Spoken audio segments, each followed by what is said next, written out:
utlubul ilma walau bisin.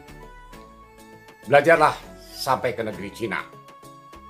Kendati hadis ini banyak yang meragukan, namun saya melihatnya dari positifnya saja. Jadi tidak akan mengulas apakah hadis ini sahih atau dhaif. Sebab tidak sedikit masyarakat Indonesia yang memandang Cina selalu dari sisi negatifnya tanpa didukung fakta ilmiah karena kepentingan politik. Nyatanya pihak barat, utamanya Amerika pun sama, hanya demi persaingan dagang. Mereka tak segan mendiskreditkan Cina dengan berbagai pandangan buruk. Bahkan ada yang terang-terangan menakut-nakuti masyarakat dunia dengan apa yang disebutnya sebagai Chinese Money Trap, yang secara khusus nanti akan dibahas pada episode tersendiri. Banyak hal yang bisa dilihat, dipelajari, dan ditiru dari kemajuan Cina di berbagai bidang oleh negara lain termasuk Indonesia. Tapi untuk episode kali ini saya hanya akan menyoal tentang teknologi perkeretaapiannya yang semakin luar biasa. Baru pada episode berikutnya kita akan menyoal tentang infrastruktur, pariwisata, budaya, pertanian, dan lain sebagainya, hingga teknologi luar angkasa, termasuk begitu mandirinya Cina di dunia informatika hingga Cina tak menggunakan Google, Yahoo, Facebook, Instagram, Twitter, dan seterusnya, karena Cina membuatnya sendiri agar tidak bergantung pada Amerika yang sangat rewel. Bersyukur bahwa Indonesia walau agak telat tapi kini telah menerapkan teknologi perkeretaan seperti MRT, lalu LRT yang di negara lain sudah jauh lebih lama tentunya. Lalu akan disusul pula dengan kereta cepat Jakarta-Bandung selain Jakarta-Surabaya, dan yang terkini adalah ART atau Autonomous Rail Rapid Transit yang akan segera dikembangkan di kota Bandung, di Bali, dan sangat mungkin di ibu kota yang baru kelak. Mengapa Cina begitu pesat kemajuan di berbagai bidang termasuk ekonominya? Berbeda dengan Indonesia yang negara kepulauan, Cina merupakan wilayah daratan yang sangat luas, meliputi 8,69 juta kilometer persegi dengan jumlah penduduk terbanyak di dunia, yakni sekitar 1,4 miliar jiwa. Sehingga untuk mempermudah mobilisasi warga Cina dari satu kota ke kota lainnya, selain menggunakan pesawat terbang, diperlukan transportasi massal yang bisa mengangkut penumpang dalam jumlah besar, secara sangkil, makus, cepat, dan ekonomis. Sebagai perbandingan, mengapa Cina begitu fokus mengembangkan kereta api hingga dalam 10 tahun terakhir sudah membangun 26.869 km, beda jauh dengan negara-negara lainnya.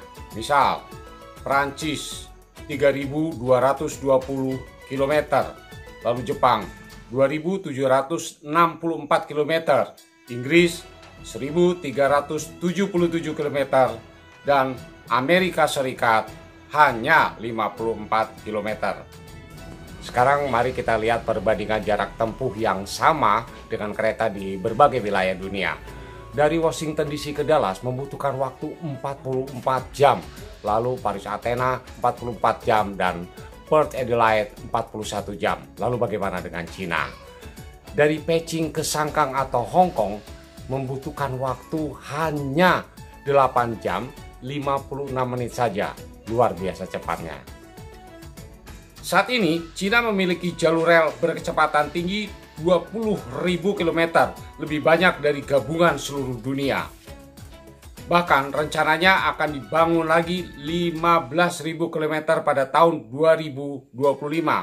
Perluasan jaringan kereta eksklusif dan jalur kecepatan tinggi lainnya sedang berlangsung dan akan mencapai hingga 38.000 km pada tahun 2025. Sahabat Gemilang, sebenarnya negara pertama yang mengembangkan kereta cepat ini adalah Jepang dengan kecepatan 200 km per jam, disusul Perancis dengan kecepatan 300 km per jam, dan baru kemudian Cina dengan kecepatan 350 km per jam. Meskipun dalam uji coba mampu hingga 400 km per jam. Dan sampai saat ini Cina terus masih mengembangkan kereta cepat ini dan nampak sekali selalu ada perubahan ke arah pengembangan yang luar biasa. Kebetulan saya sendiri pernah mencoba secara langsung untuk beberapa rute, diantaranya dari Shanghai menuju Hangzhou dan Yiwu pada saat itu PP.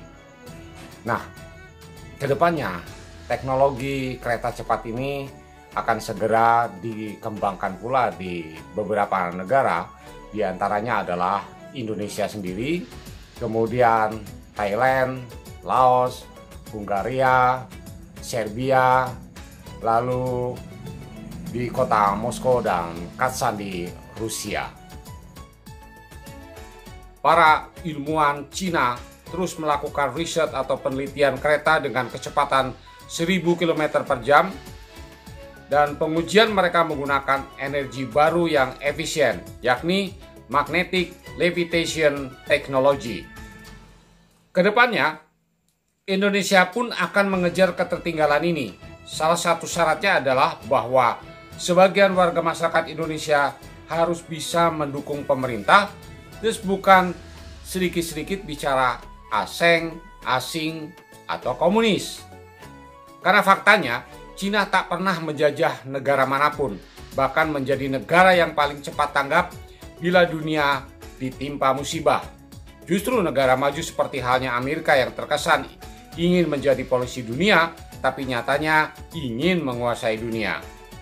Cina telah bekerja sama dalam berbagai bidang, dari infrastruktur, ekonomi, investasi, dan lain sebagainya di berbagai negara hingga ke Afrika dan Timur Tengah. Bahkan Amerika Serikat sendiri ikut-ikutan mengais utang ke Cina, tapi juga terang-terangan tak mau membayar utangnya. Cina telah berpartisipasi dalam sejumlah besar pembangunan pelabuhan di sub-Sahara Afrika. Infrastruktur Cina telah membuat semakin banyak wilayah Afrika tidak lagi kekurangan air dan listrik, serta membangun banyak desa yang tertidur. Di Zimbabwe, proyek perluasan pembangkit listrik tenaga air yang dibangun oleh perusahaan dari Cina telah meningkatkan pasokan listrik dalam jumlah besar, sehingga secara signifikan mampu menekan kekurangan listrik di negara tersebut. Di Kamerun, Cina pun turut mendorong pertumbuhan ekonomi dengan membangun di berbagai bidang, dari pertanian, industri, hingga infrastruktur. Di antaranya membangun pelabuhan laut dalam peribi yang mampu bongkar muat kontainer hingga 130.000 TEUs. Lalu direncanakan hingga tahun 2040 sudah memiliki 24 dermaga dengan kapasitas yang besar dan fasilitas yang lengkap. Hingga semua itu mampu menyerap tenaga kerja dalam jumlah yang sangat besar. Dalam infrastruktur, Afrika Timur bekerja sama dengan Cina untuk membangun rel kereta api standar dari Mombasa, Kenya, lewat Uganda hingga Rwanda yang diperkirakan akan mengarah ke Burundi dan Republik Demokratik Kongo. Cina juga telah membangun lebih dari 6.000 km rel kereta api dan jalan raya di Afrika, dan juga telah membangun hampir 20 pelabuhan serta lebih dari 80 fasilitas listrik skala besar. Banyak anak muda di Kenya telah belajar teknik perkereta apian hingga memiliki pekerjaan dengan pendapatan yang memadai, dan kehidupan sebagian kalangan milenialnya telah membaik, bahkan banyak yang berencana melanjutkan ke universitas. Kemudian kerjasama dengan Abu Dhabi Hyperloop Transportation Technologies untuk mendirikan sistem perencanaan kereta super cepat pertama di dunia. Proyek tersebut rencananya akan dibangun di perbatasan Abu Dhabi, Dubai. Nah, sahabat Gemilang, tidak ada salahnya bila Anda memiliki uang lebih dan pandemi COVID-19 sudah berakhir, berwisatalah ke negeri Cina, karena di sana banyak yang menarik untuk dilihat dan tentu saja untuk dipelajari. Jangan khawatir, walau umumnya warga Cina kurang pandai berbahasa Inggris, tapi mereka ramah kepada tamu pendatang. Dan hal itu sangat saya rasakan sendiri sejak kunjungan pertama saat Cina belum seperti sekarang ini, hingga sekarang Cina begitu disegani dunia. Salah seorang warga Cina yang kerap datang ke Indonesia dan menjadi penerjemah saat saya berada di Cina mengatakan sebenarnya Indonesia sangatlah luar biasa karena selain memiliki keindahan alam yang begitu menakjubkan, juga memiliki kekayaan sumber daya alam yang sangat-sangat berlimpah ruah.